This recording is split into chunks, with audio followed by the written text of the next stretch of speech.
Hello students, welcome back to our channel Meenakshi bio academy. Guys, जैसे कि मैं आपको बताया, मैं टिफर सीरीज ले रहा था, टिफर के पीवाईक्यूज ले रहा था। आज मैं 2015 के जो टिफर में सेक्शन ए के पीवाईक्यूज आए हुए हैं वो आपको कराऊंगा, जनरल एप्टीट्यूड, जनरल साइंस के। तो शुरू करते हैं। पहला आपका क्वेश्चन है क्वेश्चन नंबर 5। आपको स्क्रीन पे आ गया होगा क्वेश्चन, तो क्वेश्चन नंबर 5 मैं लूंगा। तो स्क्रीन पे एक बार क्वेश्चन आ गया, क्वेश्चन पढ़ लीजिए। A medical test for some condition has a false positive rate of 0.1% and a false negative rate of 0.1%. Okay. The condition is present in 0.1% of the population. What is the probability that a randomly tested individual who tests positive actually has a disease?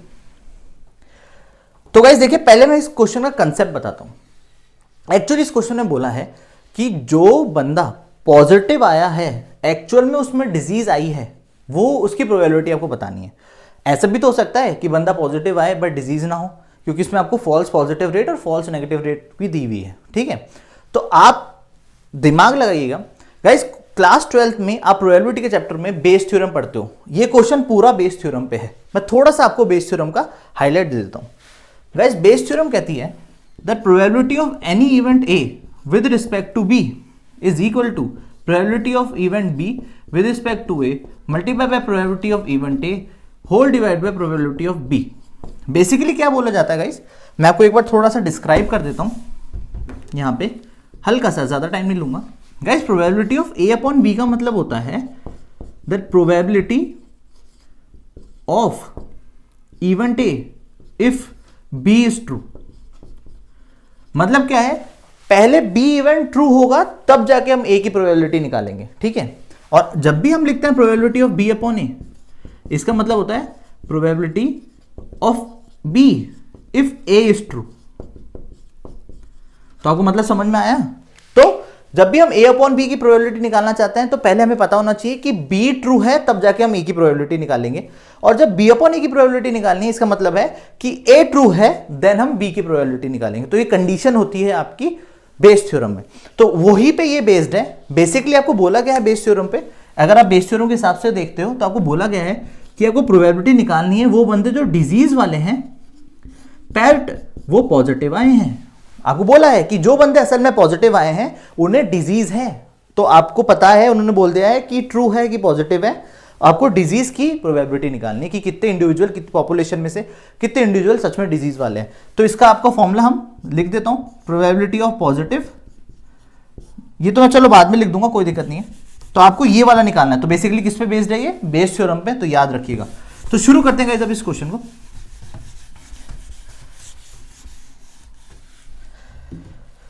तो guys मैं यहां क्या कर रहा हूं, मैंने suppose total probability 10 lakh, मैंने 10 लाख लोगों की ले ली, टोटल पॉपुलेशन मैंने ले ली कि 10 लाख लोग, मेरी एक सिटी है उसमें 10 लाख लोग हैं। ठीक है, अब देखिए गाइस, आपको बोला गया है कि जो डिजीज वाले जो कंडीशन, इसमें सेकंड जो लाइन गिवन है उसमें लिखा है the condition is for 0.1% of the population. Basically जो डिजीज वाले हैं वो 0.1% ही है पॉपुलेशन के। तो 10 लाख का 0.1% गाइस कितने होते हैं? 1000। और आपको पता है फिर नॉन डिजीज वाले कितने हो गए? 1000 में से 1000 हटा देंगे तो नॉन डिजीज वाले कितने हो गए? 9,99,000। ठीक है, तो गाइस मैं इसमें टेबल बना रहा हूं। एक बंदा वो डिजीज वाला जो पॉजिटिव आया था, जो नेगेटिव आया था, और एक बंदा वो जो नॉन डिजीज वाला आया है और वो पॉजिटिव आया और वो नेगेटिव आया। ठीक है गाइस, जैसे कि आपको क्वेश्चन में दो चीजें गिवन है। आपको एक चीज ये गिवन है कि 0.1%, जिसको मैं लिख सकता हूं 0.001। ठीक है, 0.001 लोग जो पॉपुलेशन के हैं उनकी फॉल्स नेगेटिव रेट आई है। फॉल्स नेगेटिव रेट का क्या मतलब है गाइस? कि आपको जो रिपोर्ट आया है, रिपोर्ट में नेगेटिव बोला है बट वो गलत है, वो बंदे डिजीज वाले हैं और उनकी रिपोर्ट ही गलत आई है। ठीक है, और आपको बोला है तो बच्चे कितने? 0.999 जो लोग होंगे उनकी ट्रू नेगेटिव रेट आई होगी। ठीक है, ऐसे गाइस आपको बोला है 0.001 जो बंदे हैं उनकी ट्रू पॉजिटिव रेट आई है।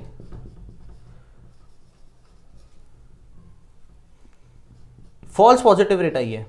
ठीक है, फॉल्स पॉजिटिव रेट मतलब रिपोर्ट में तो दिखा रहे हैं पॉजिटिव है, जब रिपोर्ट में दिखा रहे हैं वो पॉजिटिव है बट एक्चुअल में उनको डिजीज ही नहीं है। ठीक है, तो इसका मतलब क्या हो गया?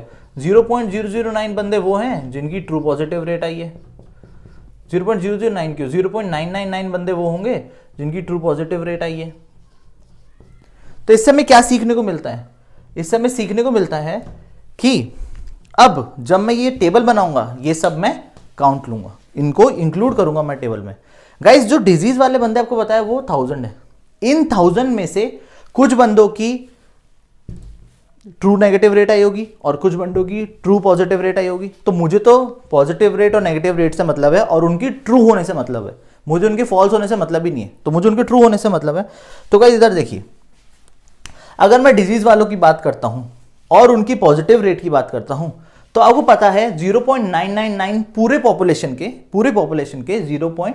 मतलब 1000 में से 0.999 बंदों की जो रेट है वो ट्रू पॉजिटिव आई है। और मुझे उनको पॉजिटिव दिखाने के लिए मतलब क्या हो गया, 1000 में मैं 0.999 मल्टीप्लाई कर दूंगा तो मेरा आंसर 999 आ जाएगा।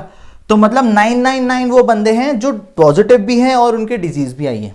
गॉट इट, ठीक है। अब गाइस इसका मतलब क्या हो गया, अगर टोटल डिजीज वाले 1000 है, 999 डिजीज वाले पॉजिटिव आए हैं, तो एक बंदा होगा जो डिजीज वाला भी होगा और नेगेटिव होगा, क्योंकि टोटली डिजीज वाले 1000 है। 999 में 1 जोड़ूंगा तब जाके 1000 आएगा। अगर मैं इसे सम करता हूं, इधर यहां सम करता हूं तो जाके 1000 आएगा। होपफुली आपको समझ में आएगा। तो बंदे जो पॉजिटिव हैं और जो डिजीज वाले हैं वो आगे 999, बंदे जो नेगेटिव हैं तब भी वो डिजीज वाले कहला रहे हैं, वो हो गया 1। ठीक है, ऐसे ही चलते गाइस नॉन डिजीज वाले में। नॉन डिजीज वाले मतलब क्या हो गए, ट्रू। नॉन डिजीज वाले क्या हो गए, अगर आप यहां चेक करते हो ऊपर, नॉन डिजीज वाले कितने हैं आपके 999 000। ठीक है, तो नॉन डिजीज वाले कितने हैं 999 000। 999 000 को मैं अगर फॉल्स पॉजिटिव रेट से मल्टीप्लाई करता हूं, क्योंकि मुझे उन्होंने बोला है नॉन डिजीज भी है और पॉजिटिव भी है, इसका मतलब क्या है फॉल्स पॉजिटिव रेट है उनकी, तो उनका आंसर क्या आ जाएगा 999। ठीक है, और आपको पता है गाइस टोटल नॉन डिजीज वाले हैं वो इतने हैं 90,99,000। उनमें से जो नॉन डिजीज वाले पॉजिटिव आ गए वो 99 आ गए, तो बचे हुए कितने लोग नेगेटिव होंगे, 9,99,000 में से 999 सब्ट्रैक्ट कर देंगे तो हमारा बचेगा 998,001। यस और नो स्टूडेंट्स, और मैं इनको ऐड करता हूं तब जाके मेरा आंसर आ जाता है 9,99,000। यस, ऐसे निकलता है। तो आप लोग ध्यान रखना, ये टेबल बनानी बहुत जरूरी थी। अब गाइज अगर मैं देखता हूं टोटल पॉजिटिव वाले, इधर देखता हूं इनको ऐड करके टोटल पॉजिटिव वाले जो डिजीज वाले भी हैं जो नॉन डिजीज वाले, वो कितने लोग हो गए 999 1998। ठीक है, और टोटल बंदे जो नेगेटिव हैं और डिजीज वाले भी हैं और नॉन डिजीज वाले हैं तो कितने हो गए 998,002। अब आपको ढंग से क्वेश्चन में पढ़ते हो तो आपको बोला है कि प्रोबेबिलिटी बतानी है, बंदा पॉजिटिव है और डिजीज आई है, तो उनकी प्रोबेबिलिटी क्या हो जाएगी, probability of disease divide by positive will be equal to what, जो डिजीज वाला है और पॉजिटिव वाला है ये रहा, और डिवाइड बाय टोटल कितने बंदे हैं, टोटल पॉजिटिव कितने बंदे हैं 999 plus 999 comes out to be, अगर इसको सॉल्व करते हो 1/2 और 1/2 कम्स आउट टू बी 0.5, तो आपका आंसर आ गया 0.5 और 0.5 इसका बी ऑप्शन है। होपफुली समझ में आएगा गाइस, अच्छा क्वेश्चन था। 0.5 इज द आंसर। फिर से मैं आपको समझा देता हूं, ध्यान रखना गाइस, ये डिजीज अपन जो मैं ये बोल रहा हूं इसका मतलब है कि बंदा पहले पॉजिटिव था देन उसको डिजीज बोली गई है। ठीक है, तो इसका फॉर्मूला लिख देता हूं, disease upon positive equals to probability of positive upon disease multiply by probability of disease upon probability of positive. तो याद रखिएगा, ये मैंने बेस थ्योरम के बेसिस पे फॉर्मूला निकाला है, जो मैंने a अपॉन बी करके बताया था थोड़ी देर पहले आपको, उसके बेसिस पे मैंने इसको सॉल्व किया है। होपफुली आपको समझ में आ गया होगा। तो प्लीज इस क्वेश्चन को थोड़ा ढंग से, I know it's tough but hopefully मुझे लगता है समझ में आ गया। अब चलते हैं guys next question, question number 8, जो कि आपको एक सीक्वेंस दी हुई है या आपको एक सीरीज दी हुई है। The next term in the series 3 0 3 3, 6, 9, 15 and so on is. Next आपको क्वेश्चन पढ़ लिया होगा आपने, इसको नेक्स्ट आपका जो टर्म आएगा वो बताना है। बेसिकली गाइस अगर आप इस सीरीज को देखते हो गौर से देखिएगा गाइस, जब 3 में 0 ऐड करते हो तो आपको 3 मिलता है, इस 0 में 3 ऐड करते हो तो आपको 3 मिलता है, इस 3 में 3 ऐड करते हो तो आपको 6 मिलता है, इस 3 में 6 ऐड करते हो तो आपको 9 मिलता है, इस 6 में 9 ऐड करते हो तो आपको 15 मिलता है, और इस 9 में 15 ऐड करते हो तो आपको क्या मिलेगा 24 मिलेगा। इसका मतलब आपको इंडिविजुअल टर्म्स को ऐड करते जाना है, नेक्स्ट टर्म लेते आना है, ऐड करते जाना है, नेक्स्ट टर्म लेके आना है। तो पहले क्या करना है आपको 3 + 0 3, 0 + 3 3, 3 + 3 6, 6 + 3 9, 9 + 6 15, 15 + 9 24, और 24 कौन सा ऑप्शन हो गया, अगर मैं चेक करता हूं 24 ऑप्शन सी हो गया। ठीक है, चलते हैं नेक्स्ट क्वेश्चन में जो आपका है क्वेश्चन नंबर 9, इसके जस्ट बाद वाला, प्लीज इसे रीड कर लीजिए। क्वेश्चन नंबर 9 होपफुली समझ में आ गया वाला क्वेश्चन। क्वेश्चन नंबर 9 कहता है guys, the height of a cylinder is increase by a certain percentage. इसमें हमने क्या करा है, height of the cylinder is increase by a certain percentage and the radius is decrease by the same percentage. How will be the volume of the new cylinder be related to that of the original, and 4 options are given. जैसे कि आपने screen पे पढ़ा होगा, actual में क्या बोला है, सपोज मैं बोलता हूं, इन्होंने बोला है कि हाइट है, पहले तो जो ओरिजिनल वॉल्यूम होता है वो सिलेंडर का πr² होता है। अब सपोज गाइज मैंने बोला कि हाइट और रेट, जो हाइट और रेडियस जो है, हाइट को तो इंक्रीज करा है सेम परसेंटेज से और रेडियस को डिक्रीज करा है सेम परसेंटेज से। तो गाइज अगर आप दिमाग लगाते हो, सपोज मैंने बोला let there be 10% increase in height and 10% decrease in height, not height radius. ठीक है, क्योंकि रेडियस को हमें डिक्रीज करना है सेम परसेंटेज से और हाइट को हमें डिक्रीज करना है इंक्रीज करना है सेम परसेंटेज से। तो मैंने दिमाग लगाया कि मैं सपोज 10% इंक्रीज कर देता हूं हाइट में और 10% डिक्रीज कर देता हूं रेडियस में। तो गाइस न्यू रेडियस क्या जाएगी, जो न्यू रेडियस हो जाएगी गाइस वो क्या हो जाएगी, small r plus 10% of r, जो कि हो जाएगी 110/100r। ठीक है, और नई हाइट अगर आप निकालते हो तो क्या हो जाएगी h, सॉरी गड़बड़ होगी, रेडियस को डिक्रीज करा है ना। तो गाइस नई रेडियस क्या हो जाएगी, r minus 10% of r comes out to be 90r/100। ठीक है, और हाइट को क्योंकि इंक्रीज करा गया है तो नई हाइट क्या हो जाएगी, h plus 10% of h comes out to be 110h/100। तो गाइस नया वॉल्यूम क्या हो जाएगा, pi capital R² capital H comes out to be pi capital R² हो जाएगा 90/100 small r whole square into 110/100 small h। ठीक है गाइस, हम क्या करते हैं, नए वॉल्यूम और ओरिजिनल वॉल्यूम का रेशियो ले लेते हैं। जैसे हम नए वॉल्यूम और ओरिजिनल वॉल्यूम का रेशियो लेते हैं तो हमें मिलता है pi 90/100 whole square into r² multiply by 110/100 into h whole divide by pi r² h। बेटा पाई से पाई गया, r² से r² गया, h से h गया, तो आपको क्या मिला, the new volume will be equals to guys 90/100 को आप क्या लिख सकते हो 9/10। ठीक है, that can be written as 81/100 क्योंकि स्क्वायर था, multiply by 11/10 multiply by original volume. तो गाइस आपको पता लगा Vn will be equal to 81 multiply by 11/1000 multiply by V0। तो गाइस अगर आप देखते हो, अगर आप इसको निकाल के देखोगे, है ना, आप इसको निकाल के देखोगे तो आपकी वैल्यू लेस देन 1 आएगी। इस पूरे को आप निकालोगे तो लेस देन वैल्यू, इसका मतलब हो गया ये लेस देन 1 हो गया, तो पूरा वॉल्यूम जो हो गया, जो नया वॉल्यूम हो गया वो ओरिजिनल वॉल्यूम से छोटा हो जाएगा। कभी भी आप कोई भी वैल्यू जो लेस देन 1 होती है वो दूसरी क्वांटिटी में मल्टीप्लाई करते हो तो ये पूरी की पूरी क्वांटिटी क्या हो जाती है, छोटा बन जाता है, ओरिजिनल जो क्वांटिटी थी उससे छोटा हो जाएगा। अगर आप इसको मल्टीप्लाई करके आंसर निकालते हो तो आपको पता लगेगा, इससे पता लग जाएगा आपको कि Vn is smaller than original. तो नहीं है, जब भी कोई क्वांटिटी लेस देन 1 होती है, अगर वो किसी और क्वांटिटी में मल्टीप्लाई का होती है तो पूरी की पूरी क्वांटिटी छोटी बन जाती है, पूरी की पूरी क्वांटिटी ही छोटी हो जाती है। तो ऑब्वियस सी बात है, जो नया वॉल्यूम आएगा वो ओरिजिनल से छोटा होगा, क्योंकि ओरिजिनल में हम इतनी छोटी वैल्यू मल्टीप्लाई कर रहे हो, पूरा का पूरा जो नया वॉल्यूम है वही छोटा कर रहा है, ठीक है। तो इसका आंसर हो जाएगा स्मॉलर। तो स्मॉलर आपको अगर देखते हो तो सी ऑप्शन करेक्ट हो गया। दैट द अब चलते हैं guys next question, that is question number 10 में यहां कर रहा हूं और क्वेश्चन नंबर 11 में यहां कर रहा हूं। तो क्वेश्चन नंबर 10 आपकी स्क्रीन पे आ गया होगा। अ cube and a cylinder has the same volume, cube और सिलेंडर का वॉल्यूम सेम है, which has the larger surface area, इनका सरफेस एरिया लार्जर, किसमें से ज्यादा सरफेस एरिया होगा। देखो भाई इन्होंने बोला है क्यूब का वॉल्यूम है और जो सिलेंडर का वॉल्यूम है वो दोनों सेम है। क्यूब का वॉल्यूम क्या होता है गाइस, अगर साइड ए है तो ए क्यूब, और सिलेंडर का वॉल्यूम क्या होता है पाई आर स्क्वायर एच। गाइस अगर आप देखते हो गौर से देखिए गाइस, इस क्वेश्चन में आपके पास कितने अननोन है, यहाँ पे अननोन जो आपको नहीं पता, इसकी साइड, रेडियस और इसका हाइट, 3 अननोन है। क्या आप किसी 2 अननोन को एक अननोन से कंपेयर कर सकते हो? नहीं कर सकते।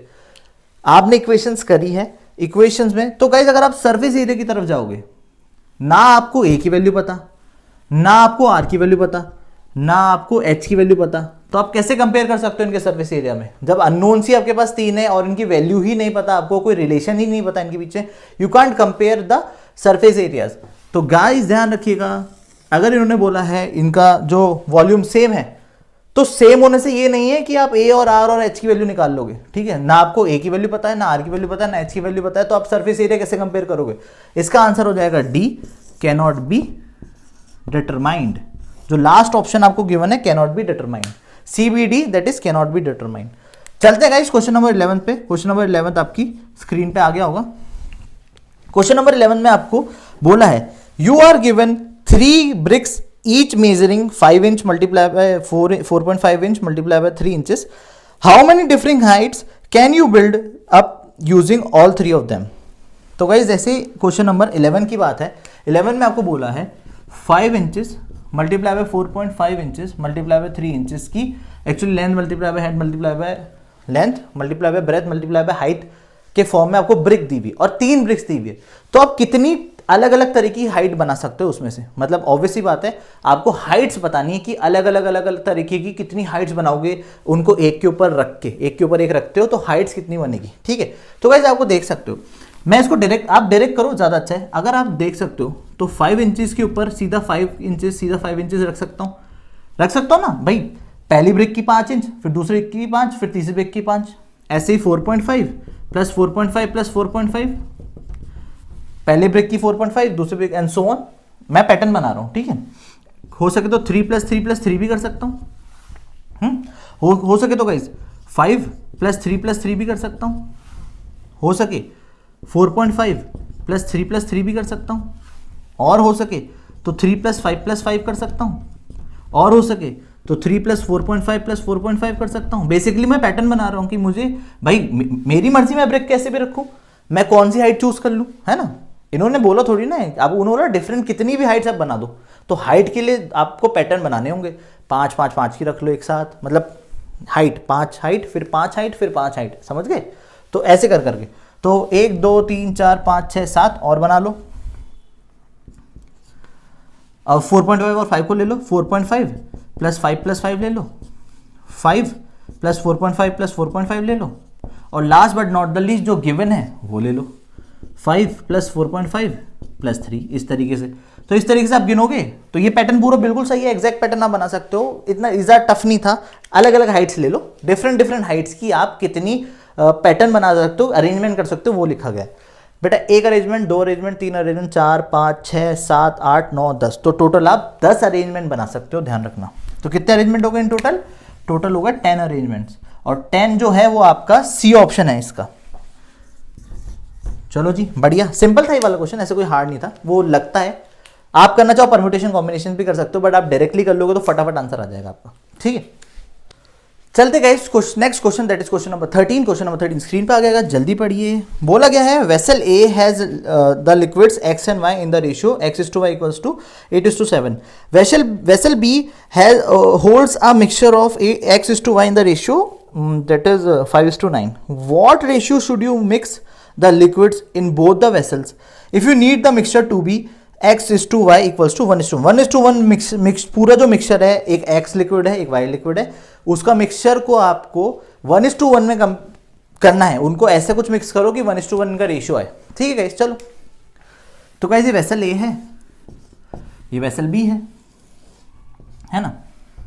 अगर आप देखते हो ये सपोज x मान लो, ये y मान लो, यहाँ पे x मान लो, यहाँ पे y मान लो, ठीक है। आपको वेसल ए में बोला गया है, क्वेश्चन अगर आप ढंग से पढ़ते हो तो बोला गया है कि वेसल ए x:y का रेशियो 8:7 है, वेसल नंबर बी x:y का रेशियो 5:9 है, यही है 5:9 ही बोला है, ठीक है। तो गाइस एक छोटी सी चीज करते हैं हम क्या करते हैं, सपोज जो x की क्वांटिटी है वो वेसल ए में, अगर आपको पता है रेशियोज हम करते हैं तो क्या आएगा, आपको पता है 8 + 7 मीन्स 15, टोटल जो क्वांटिटी है वो 15 है, टोटल मतलब वेसल में कितनी क्वांटिटी आ सकती है, टोटल 15 क्वांटिटी आ सकती है। तो वेसल ए में x लिक्विड कितना होगा, कितना पार्ट बनेगा, 8/15 पार्ट बनेगा, है ना। ये रेशियो से जो हम करते हैं ना, ठीक है।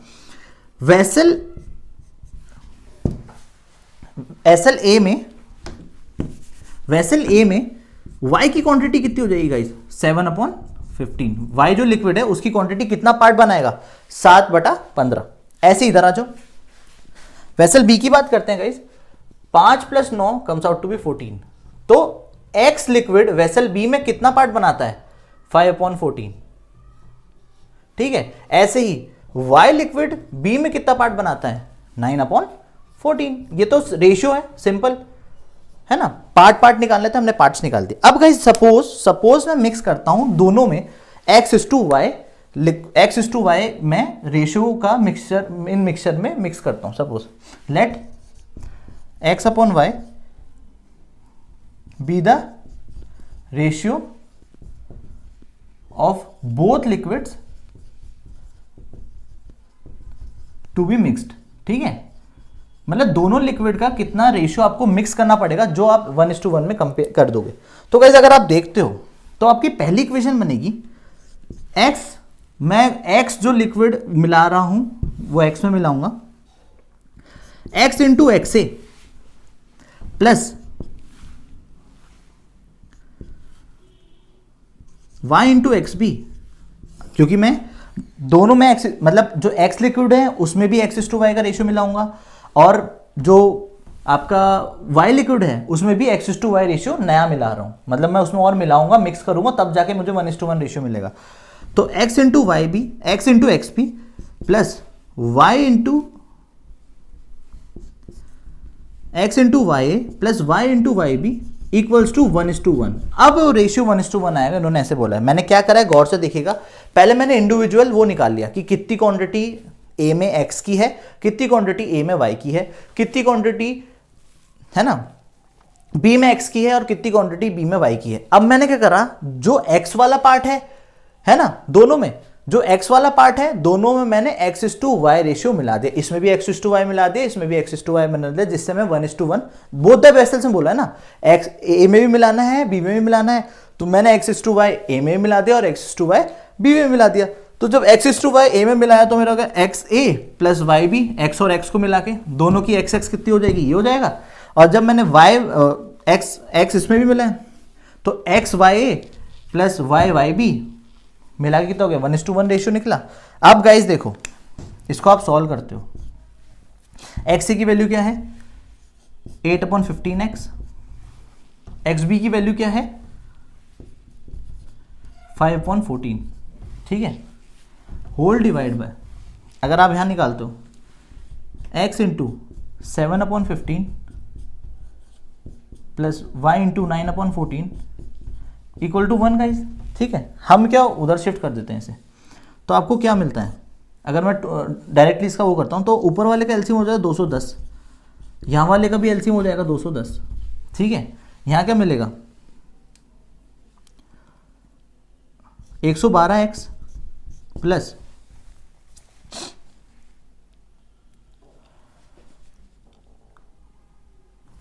15 जा एंड 15 5 जा 75y come out to be 98x plus 130y, ठीक है। सॉल्व कर दिया, 210 कट गया गाइस, आपको क्या मिला 112x में से 98 सब्ट्रैक्ट करता हूँ, 112x में से 98 सब्ट्रैक्ट करता हूँ तो मेरा आता 14, 14x की वैल्यू, अगर आप इस पूरी इक्वेशन को सॉल्व करते हो, की वैल्यू 60y आएगी, ठीक है। तो x अपॉन y की वैल्यू क्या हो जाएगी 60 अपॉन 14, और 60 अपॉन 14 को सॉल्व करते हो तो 30 अपॉन 7 आपका आंसर आ जाता है। तो आपको जो रेशियो मिलाना होगा नया वो क्या हो जाएगा 30:7, और 30:7 इस वाले क्वेश्चन का ऑप्शन नंबर बी हो गया। तो होपफुली समझ में आया होगा। Now guys let's move on to the question number 14, और क्वेश्चन नंबर 14 स्क्रीन पे आ गया होगा, जल्दी से पढ़ लीजिए। क्वेश्चन नंबर 14 बोल रहा है a square sheet measures 10 into 10 centimeter is taken, square with a side a centimeter are cut from the four corners, the resulting sheet is bent into a box, find the value of a that maximizes the volume of a box so formed। ठीक है जी, आपको basically एक square दिया हुआ है, सीधी बात है, square sheet दी हुई है, ठीक है गाइज, और उसमें है ना इन्होंने थोड़ा थोड़ा कुछ कटिंग करा है बस।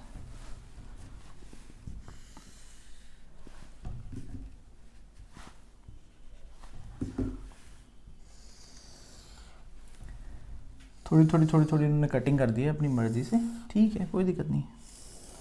तो इन्होंने क्या काटा है, स्क्वायर काटा है छोटा छोटा सा a:a वाला, ठीक है। तो गाइज आप देखिए जो नया बॉक्स बना वो किस तरीके का बनेगा, मैं यहाँ साइड में बना देता हूँ। जो आपका नया बॉक्स बनेगा वो इस तरीके का बनेगा,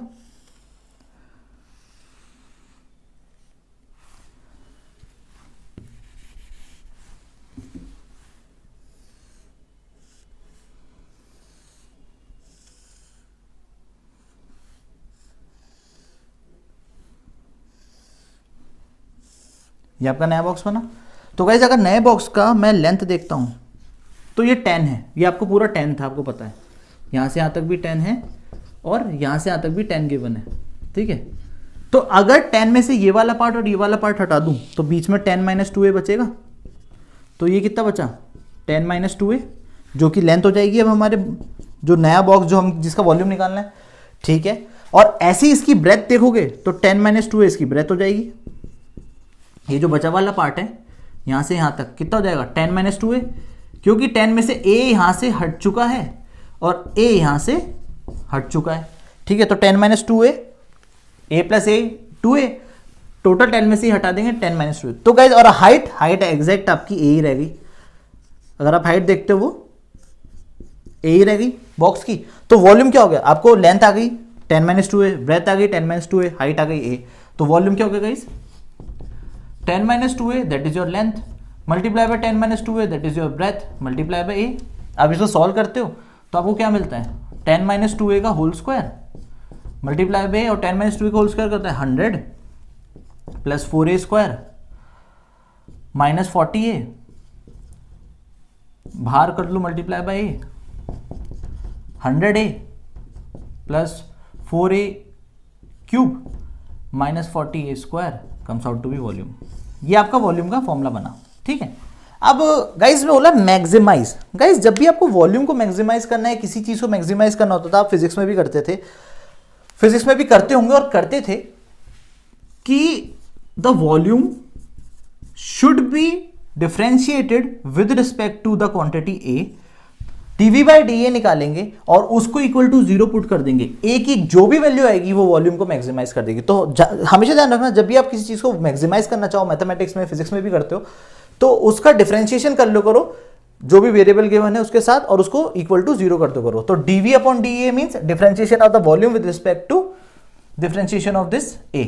ओके, तो आप इसको डिफरेंशिएट करते हो गाइस, कितना आता है 100 12a square -80a equal to 0, ठीक है। गाइज मैं सब में से 4, क्योंकि मुझे लग पता है 4 4 4 4 4 सारे टर्म्स 4 के मल्टीपल है, तो मैं 4 कॉमन ले लेता हूँ। 25 + 3a square -20a equal to 0, ठीक है। अब मुझे निकालना है इसका वो, इसको मैं ऐसे लिख सकता हूं। अब स्प्लिटिंग द मिडिल टर्म लगा देते हैं guys. Splitting the middle term लगाया, -15a -a + 25। आप करना चाहो तो क्वाड्रेटिक फॉर्मूला से भी कर सकते हो। मेरे को splitting the term middle term यहाँ दिखा, इसलिए मैंने फटाफट स्प्लिटिंग द मिडिल टर्म कर दिया। अगर आप चाहो तो आप क्वाड्रेटिक फॉर्मूले से भी जा सकते हो, कोई दिक्कत नहीं है, इक्वल टू 0। मैं इसको थोड़ा नीचे लिख देता हूँ, रुक जाओ, ठीक है। 3a² minus 15a minus 5a plus 25 equal to 0। और गाइस आपको स्प्लिटिंग द मिडिल टर्म को आता हो तो आप कैसे लिख सकते हो इसको, मैं डायरेक्टली कर देता हूँ। एक गाइस आपका आ जाएगा a माइनस 5, एक आ जाएगा आपका a minus 5/3, sorry 3a minus 5, 3a minus 5 equal to 0, ठीक है। तो आपको दो ऑप्शन मिले, ए ऑप्शन आपका क्या हो जाएगा, a की वैल्यू 5 और एक ऑप्शन हो जाएगा a की वैल्यू 5/3 सेंटीमीटर, सब सेंटीमीटर में दोनों, ये भी सेंटीमीटर है। अब गाइस आप बोलोगे वॉल्यूम मैक्सिमाइज करने के लिए सर इन दोनों में से कौन सा चूज करें, दोनों ही ऑप्शन गिवन है आपको, आपके जो ऑप्शन है उसमें दोनों गिवन है। तो गाइस ध्यान रखिएगा, ए को पुट करके देखो इस वॉल्यूम वाली इक्वेशन नंबर 1 में, अगर आप ए को 5 पुट करते हो इक्वेशन 1 में तो वॉल्यूम क्या निकलता है गाइस, देखो 100 multiply by 5 plus 4 into 5 cube minus 40 into 5 square. इसको सॉल्व करते हो तो क्या बचता है 500 प्लस 500, ठीक है, माइनस 1000। इसका आंसर तो गाइस 0 हो जाता है, ठीक है। अब a की वैल्यू 5/3 पुट करके देखो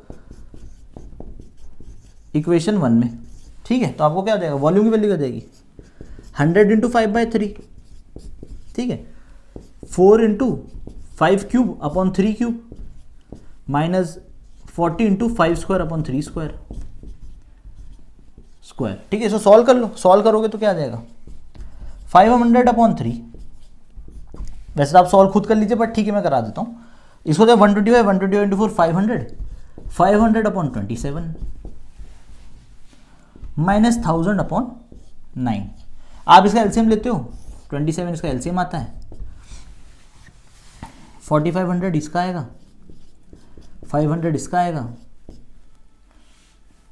3000, इसका आएगा, ठीक है। तो जब आप सॉल्व करते हो, ठीक है ना, हाँ 25 इंटू 4 इज 100, ठीक है, ठीक है, ठीक है। इसको सॉल्व करते हो तो आपका आ जाएगा 2000/27। तो आपको पता लगा ए 5 पुट करते हो तो 0 वैल्यू आती है वॉल्यूम की, और ए 5/3 पुट करते हो तो 2000/27 कुछ आता होगा, उसको आप सॉल्व कर लीजिएगा। तो मैक्सिमम आपको किससे मिली, वॉल्यूम मैक्सिमम किससे हुआ 5/3, क्योंकि ये तो 0 है, तो आपका आंसर क्या हो जाएगा 5/3। तो इसमें आपको दोनों ऑप्शन गिवन है, 5/5/3 गिवन है, तो 5/3 आपका ऑप्शन हो गया, और ये ऑप्शन होगा ऑप्शन नंबर सी, ठीक है गाइस। तो होपफुली आपको समझ में आ गया होगा कैसे इस क्वेश्चन को करना था। अब चलते हैं हम गाइस लास्ट क्वेश्चन पे, 2015 में पूछा गया सेक्शन ए का लास्ट क्वेश्चन, क्वेश्चन नंबर 15। और क्वेश्चन नंबर 15 आपकी स्क्रीन पे आ जाएगा, what is the limit of the expression 2x² minus 18x plus 28 upon x² minus 10x plus 21 when x goes to 7 और x tends to 7। Basically guys आपको limit निकालनी है और 4 ऑप्शंस आपको गिवन है। आपको बोला है limit x tending to 7 2x² minus 18x plus 28 upon x² minus 10x plus 21, आपको ये गिवन है। तो गाइस देखो आराम से, अब देखो हम क्या करेंगे, अभी स्प्लिटिंग द मिडिल टर्म इसमें लग रहा है, दोनों अगर आप दोनों पॉलिनोमियल देखते हो दोनों में स्प्लिटिंग द मिडिल टर्म लग जाएगा। मैं क्या कर रहा हूँ, पहले इसका 2 कॉमन ले रहा हूँ, क्योंकि ये भी 2, ये भी 2, ये भी, ये सारे टर्म 2 के मल्टीपल है।